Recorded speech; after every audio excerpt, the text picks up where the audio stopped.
بسم اللہ الرحمن الرحیم۔ السلام علیکم ویورز، امید کرتا ہوں آپ سب خیریت سے ہوں گے۔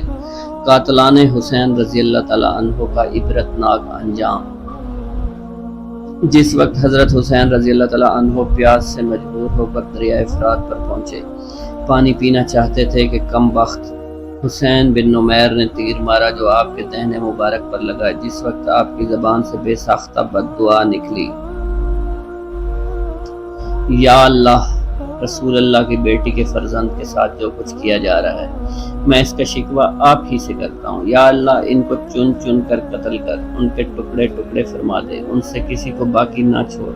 اول تو ایسے مظلوم کی بد دعا، پھر سبط رسول صلی اللہ علیہ وسلم، اس کی قبولیت میں شبہ کیا تھا؟ دعا قبول ہوئی اور آخرت سے پہلے دنیا ہی میں ایک ایک کر کے بری طرح مارے گئے۔ امام زہری فرماتے ہیں کہ جو لوگ قتل حسین میں شریک تھے ان میں سے ایک بھی نہیں بچا جس کو آخرت سے پہلے دنیا میں سزا نہ دی گئی ہو۔